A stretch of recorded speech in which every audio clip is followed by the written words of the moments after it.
The following podcast is a presentation of This Is Infamous. Listener discretion is advised.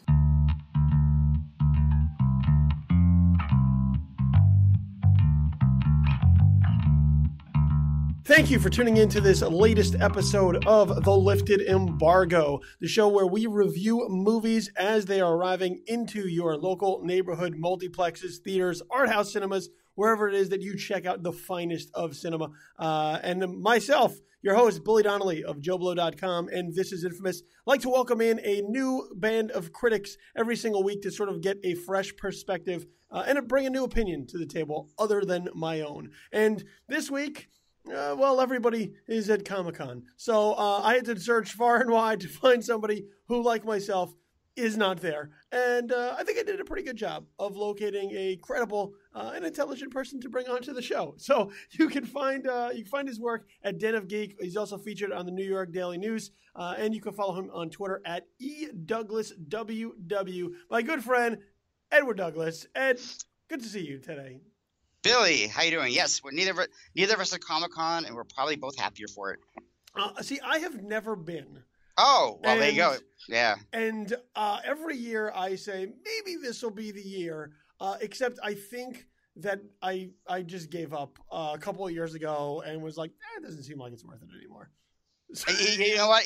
It used to be better, I got to say. I mean, if you went in 2005, 2006, online was treated like kings.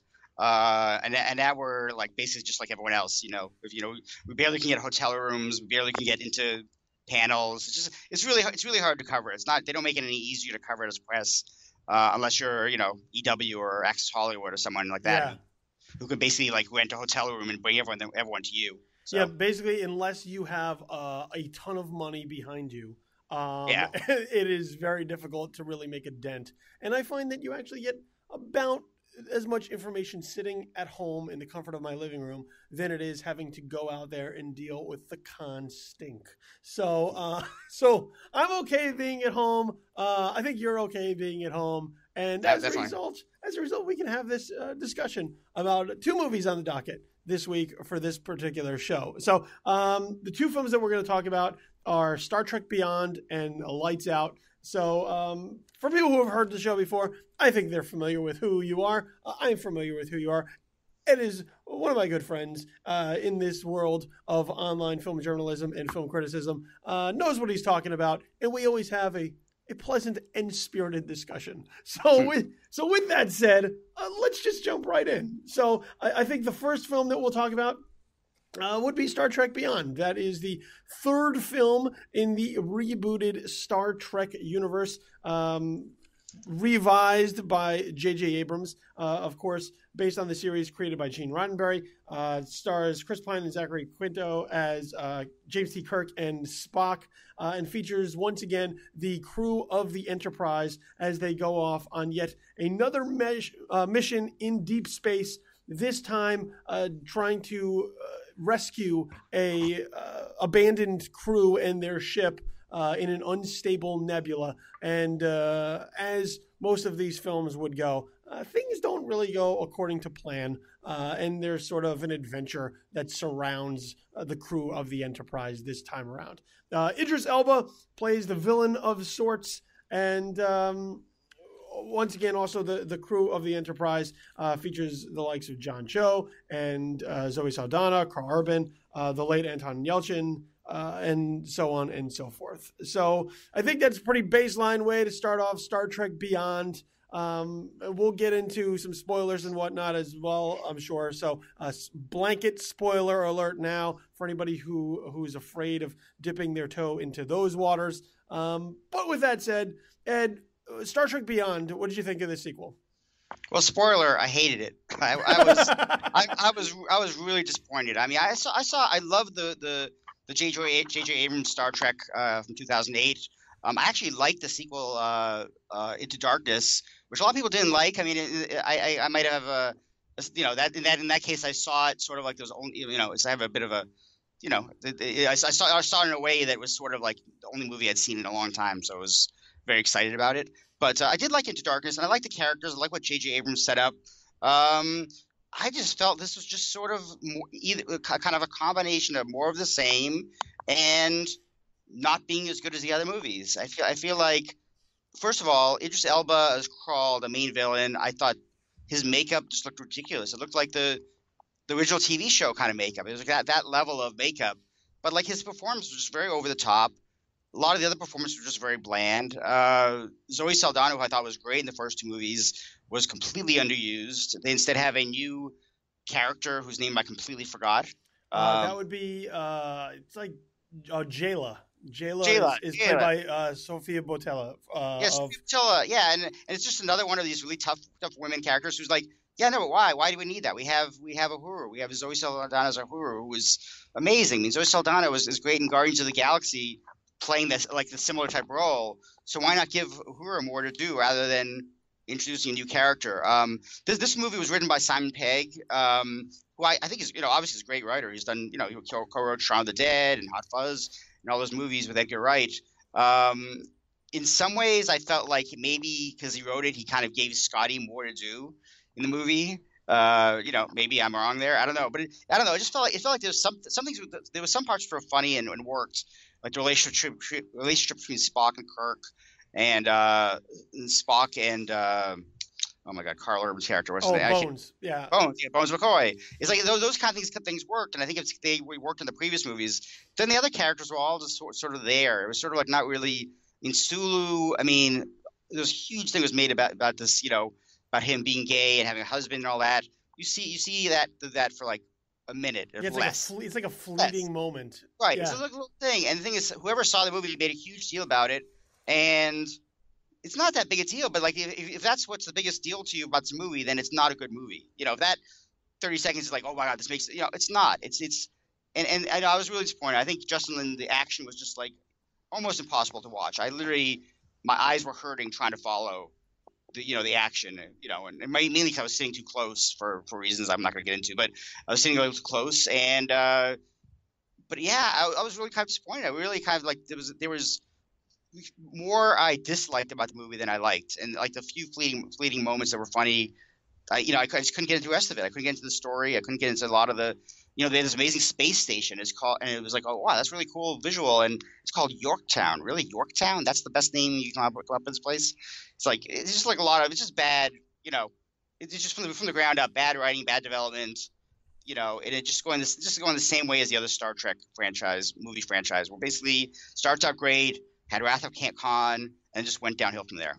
And I feel like this. Same way. I mean, look, I can't really disagree with you on a lot of that. I think I enjoyed the movie in moments a little bit more than you, but I agree with a ton of the points that you raise about this film. I'm not a Star Trek fan, okay? I don't really have a deep background or deep love or deep connection to Star Trek like some others. So this is coming as somebody who has really only gotten into Star Trek since the Abrams reboot. And I think a lot of that plays into the fact that like Abrams also sort of took it away from what Star Trek was and made it something a little bit bigger, a little bit more exciting, and something I could really sink my teeth into at times. I think the first film is excellent, and a lot of that is built around really the chemistry of the crew, how well the film is cast, and how those cast members work with each other as those characters. I was not a fan of Into Darkness. I hated that film, and that's as somebody who dipped my toe into the Star Trek waters because people had said, well, you have to watch Star Trek II, Wrath of Khan. You have to. It's the greatest Star Trek movie ever made. And I did. And then when I saw Into Darkness, I was like, oh, so it's like they just did the same thing, but they're little. Okay, I understand what they did here. I'm not a fan. Yeah. In this film, it just really sort of feels like it's there. Like there's no real movement forward of anything. It feels, I guess, just sort of like an episode, like if you were to take a Star Trek series and just like have one episode there where, it doesn't really affect the story moving forward. You don't really learn anything new about any of these characters. It's one adventure that they go on, and that's great and all, but I need something a little bit more. So, I mean, I guess, if you're looking for just escapist entertainment, you want to just go and sit down for 2 hours and not have to worry about anything and watch this thing play out in front of you, maybe that'll fill the void for you. But I wish there was a little bit something more there, because the first film I thought really tapped into something a bit larger than that. And I wish they were still on that same point. I agree with you. I think the action is unwatchable at times. Even watching it in IMAX, I mean, there were just points where like it felt like a blur. Like there was just so much going on visually on the screen that it was impossible for my eyes or my brain to really comprehend it. Exactly. Exactly. And I almost walked out. I almost walked out because I was just like, and I wasn't watching it in 3D either. I imagine in 3D it's even worse. I did. So, I saw it in 3D IMAX, and there was a point very early on where I said to myself, do I need to move my seat? Like, do I need to really pack up like my setup here and try and find another seat in this theater that may make this slightly more palatable? And I chose to just ride it out, because I was like, I don't know if it's going to get any better. And if it doesn't get any better, then I'm just going to be more pissed that I had to like relocate myself. Oh God. You know what? You're going through, that's the exact feeling I had. And I was sort of like, and it was just crazy, because it was sort of like, I was kind of just mixed on the story in general. You nailed it. It just felt like an episode of the show. I feel like because of the backlash to Into Darkness, they said, let's go closer to what the show was. Like, I don't know this character Carl. I haven't watched the original show in decades, so I don't remember the character from but I mean, it was just like the character was just like, it just felt like an episode. It felt like, we're just gonna have have the same people. Let's do some of the same shtick. Most of the people were there. Most of the crew were kind of just there. I mean, Sulu was great in the first movie. Here, he's just like, I mean, I can't remember. I can't remember if he even had lines. I can't remember if he had any lines. I mean, oh yeah, there was the scene with him where he was trying to get the old ship that had crashed on the planet to take off, and there was this little interaction between him and Kirk. That was about it. That's about it. I think, yeah.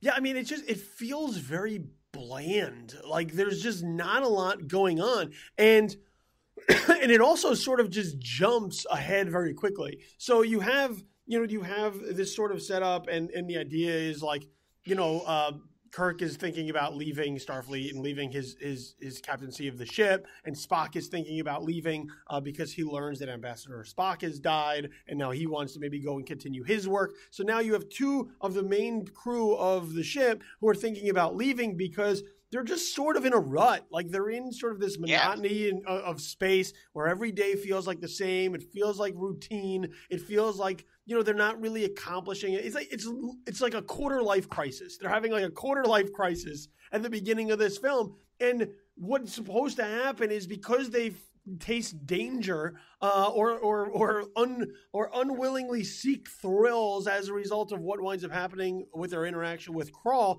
that's supposed to like jar them back into like, oh, remember how fun this is? Isn't this great? Guys, you almost died. I don't know that that's really the medicine for your boring life. But once again, so it goes from sort of laying out that to then extended action sequence to then rescue. Like there's not a lot in between. It really seems to be like very much a movie set in thirds. Like here's the introduction, here's the action, here's the resolution. And there's not a lot of character development. There's these, I think there's like a couple of interactions, and they're mostly with Bones and Spock, as you mentioned. I think those are it. But I feel like this is one of those movies where, because the other film was not divisive, but I think widely disliked, not as well liked as the first film. I think here they said, well, let's go in the opposite direction of Inner Darkness, which was very serious and grounded and whatnot. And they said, well, let's make this one a little bit more fun and entertaining and light. And they went completely in the opposite direction, but there's no meat on these bones. Like like the bones are there and you could pick at them, but I didn't get a lot out of this film. And I did walk away feeling let down and disappointed. Yeah. Well, the funny thing is, like, plot wise, okay, the whole thing is there's a spaceship on this planet that crashed this planet, and they haven't been able to get off it. They've been stranded there for hundreds of years, drives the captain crazy. He becomes Krall, all stuff. The crew of the Enterprise arrives, get on the ship, they're out of there within like a day or two. He's like, what? What? That completely. This plot makes like, absolutely no sense, and it just seems like one of those plots from back in the '60s where it was like, yeah, you can pull that off on TV, and people watching TV will be like, oh, yeah, that's really cool, but like that was 50 years ago. Come on, it's like I can't imagine I can't believe they couldn't have come up with a better plot. But either way, like those episodes are what, an hour? Yeah. So hour I mean, yeah. if you condense this into an hour, you might get it. It might work. But trying to extend it into like 2 hours, it's really thin. I mean, it's really thin. I will say, I cannot take issue completely with a movie that has a really good use of the Beastie Boys sabotage. I hated that. Oh my God, I hated that so much. Funny thing is, people were complaining about that song being used in the trailer. They're like, "Oh, it's J.J. Abrams using Beastie Boys again. Oh, that's cool."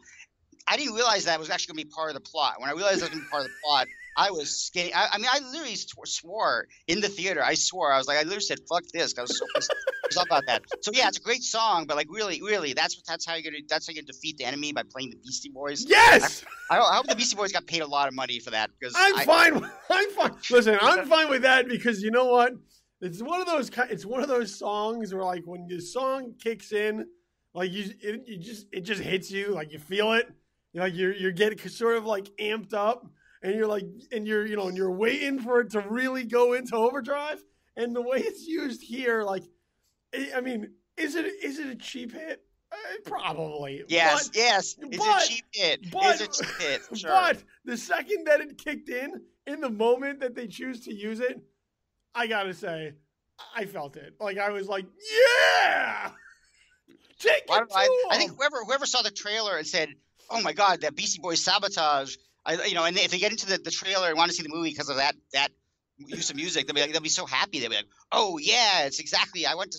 But you know what? You can go online and see the video, and the video for that sabotage is much better than this movie is. So, it was a great. That was a great video. It is a great video. It is an all-time classic video. So I can't say that. I can't say anything bad about that. But yeah, I mean, like, you have these periods, and the other thing that I found was its problem, and you sort of bring it up with the characters being underused, is that so once there's sort of this. I mean, it's kind of a cool sequence in, like, the way that the ship is destroyed, which is literally like it is picked apart piece by piece. And I think it goes on for a little too long, but at least I thought it was at least an interesting concept. But so what winds up happening is, now when they're in this nebula and are on sort of the planet of it, like on the ground, the crew is separated. So you have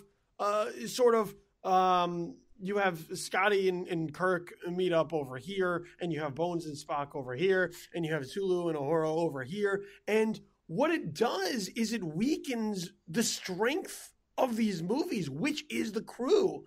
That crew working together, and how well that crew has been cast with all of these actors filling the roles that were originated by other people. So I think when you take away that dynamic, that was such a strength of both other films, what are you left with? Because I don't know that. I think really the sum is better than the individual parts. And here, when you're relying on the individual parts to carry your story, it makes for a weaker film. Yeah, I mean, I didn't even understand, or any of the motivations. I mean, for instance, one point Kirk saves Jayla during this big set piece, and it was like, he doesn't even know her. He's gonna risk his life and do all this. I mean, yeah, okay, great. That's because he's Kirk. He would do that. But like, it was just like, there was like, I don't know. There was just nothing about this movie that really kind of like left me going like. I mean, there's a few people like. I mean, obviously people like the movie. There were a lot of good reviews. I mean, they have this sentimental moment at the end where they, to Leonard Nimoy and to Anton Yelchin, who just passed away. So they have this sentimental moment, and I feel like that was, like you say, I feel like it was an easy pop. It was like, let's do what we can to win them over. So when they leave, they're going, "Oh yeah, Leonard Nimoy, Anton Yelchin," and it's like, I don't know. I really felt. I mean, I literally almost tweeted that and I feel the Anton Yelchin thing was terrible, but I feel like he probably had it better because he didn't have to sit through the movie at a premiere or something like that. 'Cause I know it's really bad. I didn't tweet it because it was probably probably a little people would get mad if I said that. But still, I mean, look, I think that the bar had been set so low coming out of Into Darkness that anything that felt slightly better, or I think more in line with the first film, it would be better accepted. It's nowhere near as good as the first film. Nowhere near. I think this film is better than Into Darkness, but nowhere near as good as the first film. So with that said, what is it? Where does that leave it? Like mediocre, slightly average, maybe. If that's good enough for you with Star Trek, so be it. But based off of sort of where this particular part of Star Trek series has gone, I find that to be sort of underwhelming. Yeah, that's a good word to use. Exactly. All right, so that's Star Trek Beyond. Let's move on to Lights Out and talk about that. So Lights Out is sort of the supernatural horror film directed by David F. Sandberg in his feature directorial debut, based off of a short film made by David Sandberg. This film stars Teresa Palmer, Gabriel Bateman, Billy Burke, and Maria Bello, and is about sort of this mysterious, dark, creepy woman figure that appears only when the lights are out.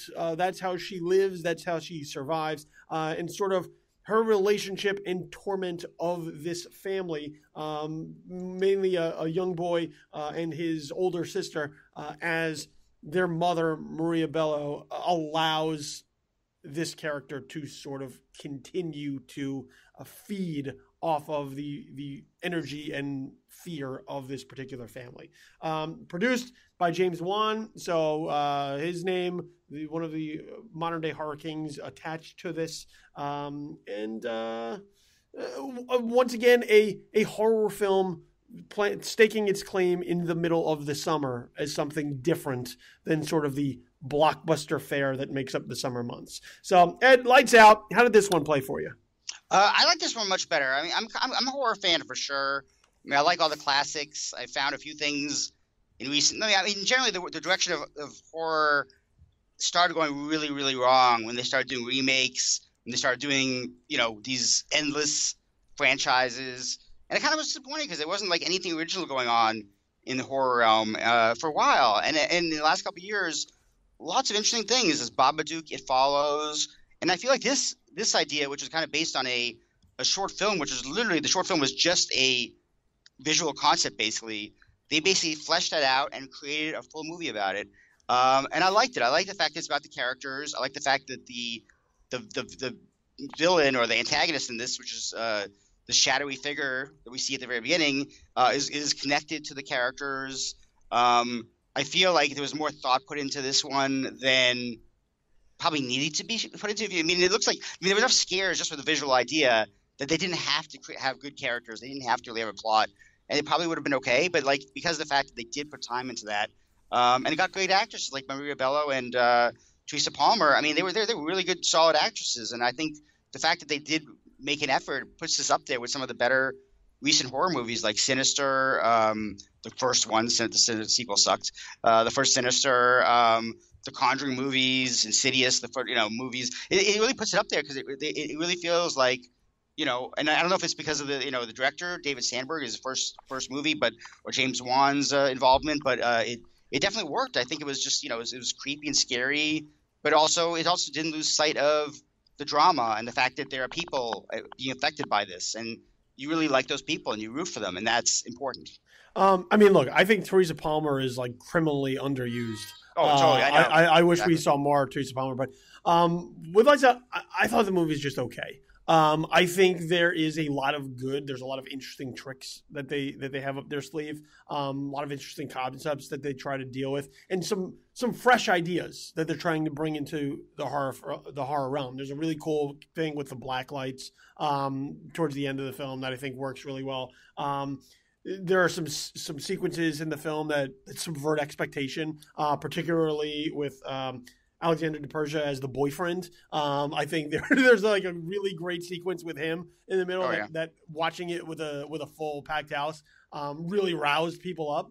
But I thought it was just okay. I think there's a couple of things that I took larger issue with within the film. One being that I think the film is sort of too small. I think it works against the film in a number of ways.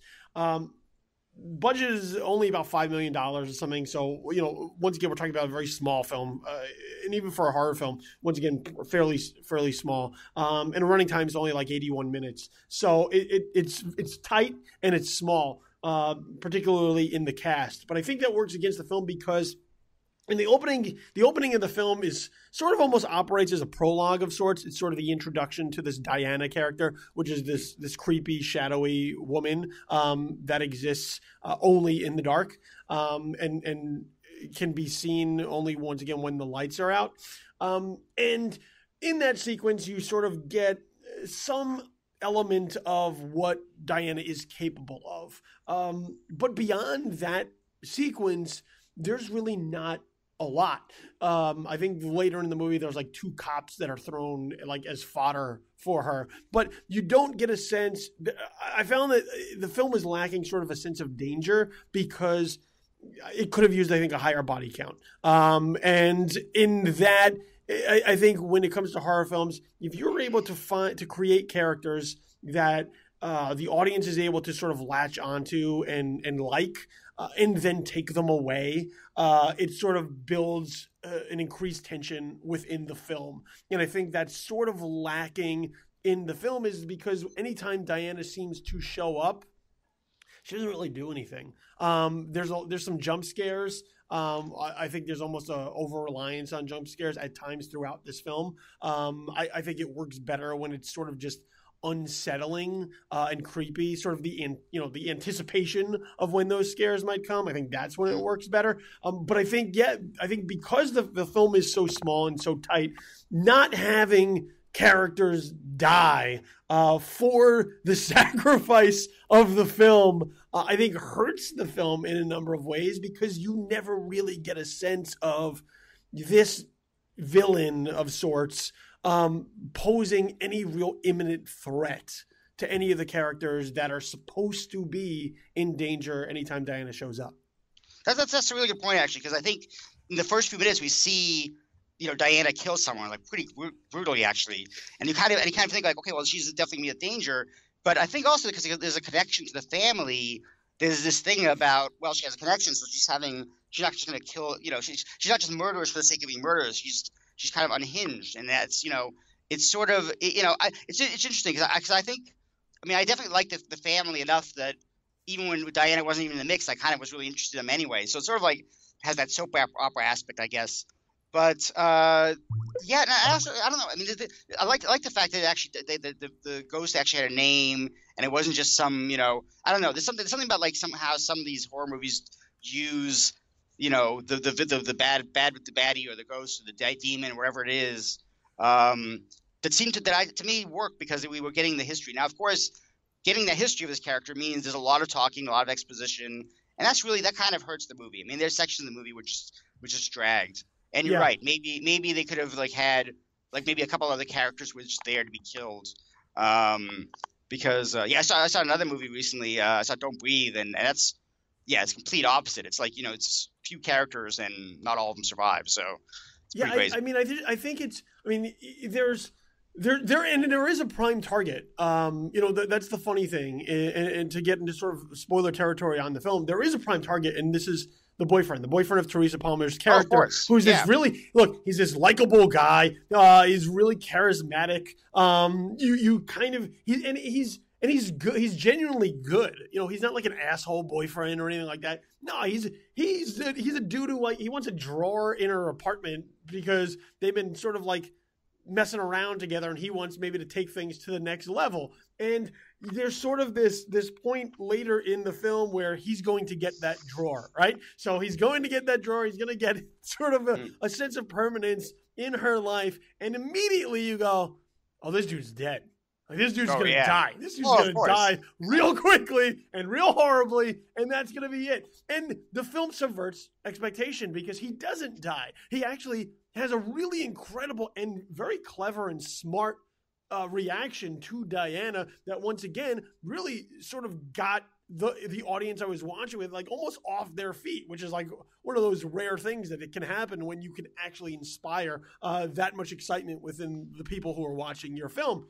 But at the same token, for that sort of cheap pop Would it maybe have been better if he did bite it? It would have been predictable, but I think somebody's got to bite it. Like even if it's a friend, if it's a babysitter, because you bring up sort of the connection to the family. If you have people sort of on the outside who Diana is like, no, they cannot be involved here. No, they need to stay away. And as a result, cast somebody off the CW like they did in the good old days and throw them in the movie just so they can die. I think that's just something, because what I found is just sort of a lot of empty, hollow jump scares. And at this point, jump scares don't really do it much for me. I like something a little bit more psychological. And look, horror's subjective. Everybody has their own thing that scares them, that frightens them, that terrorizes them. I find that jump scares don't really do it for me at this point. So a movie that is sort of relying a lot on that to carry the load of the horror, I sort of take some issue with along the way. So, I mean, look, I think to add to that, I think they kind of did interesting things with the central idea of Diana not being able to be in light, and I think they kind of did more with it than I was expecting, as far as how to use that. I mean, because of like there's a whole power outage, and then you're like, well, what do you do now? So I felt like there was definitely some danger involved, because at a certain point it was just like, how are they going to do it? And they found interesting ways of doing it, but I definitely liked it. Maybe not as much as like The Conjuring 2 or some other horror movies, but I definitely enjoyed it and thought it was a great directorial debut for Sandberg. It was much better than I was expecting. Oh no, it's a good first film. I think it's a film to learn from and sort of use to build towards other films. And look, I think Maria Bello is great. I think that sort of brings an interesting dynamic as having somebody within the family who is attached to this entity, and who puts her children in danger in a number of ways because of how attached. Like it's a very conflicted character, and you could talk about sort of mental illness within the film and sort of how it portrays that in a number of ways, because I think that's sort of also a key component of how the film works. So look, I think it's a mixed bag. I think it's okay. I think if jump scares are your thing, it'll do a little bit more for you. I think there are some moments spread throughout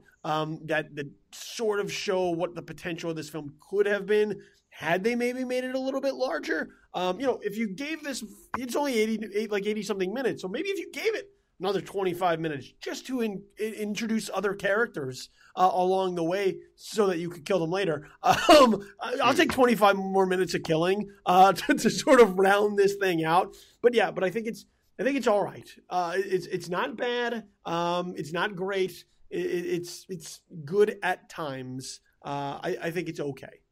Yeah, fair enough. All right, so those are the two films that we talked about this week. So to recap, Star Trek Beyond, neither of us are really boarding the Enterprise for this one. Mediocre, I guess, is what we would settle on for this film. Definitely not as good as the first film. I thought it was a little bit better than Into Darkness. Some moments here and there, but not really what we were expecting for a Star Trek film this time around, at least in terms of potential. And for Lights Out, Ed liked this film a little bit more than I did. I thought it was just okay, but Ed found it to be at least a refreshing entry into the horror genre that has sort of been overplayed and overrun by sort of stale concepts that we've seen time and time again. Fair enough? Yeah, that sounds good, yeah. All right. So, Ed, before I let you go, man, let everybody know where it is that they can find you out there in the world on the interwebs. Well, I write reviews for the Daily News. I write reviews for Den of Geek. I do other things for Den of Geek as well. And I have there's probably going to be an exciting announcement very soon about me bringing back the Weekend Warrior. I can't make it just yet. So, there'll be another name added to that list. I also write for Film Journal. I do a bunch of stuff. I AM New York sometimes. I'm a freelancer, basically. Well, follow him on Twitter at eDouglasWW, and you'll be linked to basically all of it. Right. Yeah. Make sure you follow all our social media accounts on Twitter as well. At Tis Infamous. That's the official Twitter handle of the mothership. This is Infamous. So for all our awesome content that goes up, anytime a new podcast goes up, we'll let you know at Tis Infamous. And follow me on Twitter at Infamous Kid for all of my random ramblings and musings. my daily stream of consciousness from a brain to the written word at Infamous Kid, 2 Ds at the end on Twitter. Facebook, 2 pages for you to like, facebook.com/tisinfamous and facebook.com/BillyTheKid. Awesome conversation threads always going up, some real good content there as well for you to get involved in. So make sure you fight through those Facebook algorithms and get involved on both those pages. Podcasts can be found basically wherever podcasts can be found. So iTunes, Stitcher, Google Play, Blueberry, SoundCloud, you name it, you can find the Lifted Embargo there. All we ask is that you subscribe to it so that you can have the show directly beamed to wherever it is you are on your tablet or your phone, and you never have to miss an episode. Also, that you rate and like and comment. So if you think we're doing a 5-star job, let us know. If you think we're doing a 1-star job, put that on somebody else's podcast. But let us know what you think of the show because that helps our placement on all of the podcast distribution models. You can find my work on a regular basis at joeblow.com as well as thisisinfamous.com. And with that said, I'll be back next week talking more movies with somebody else here on another episode of The Lifted Embargo. So I want to thank my guest, Ed Douglas. I've been your host, Billy Donnelly. Make sure you see something good out there at the movies because if you look hard enough, you can always find something good. And enjoy Comic-Con if you're out there. So I'll be back next week. Have a pleasant immediate future. Peace.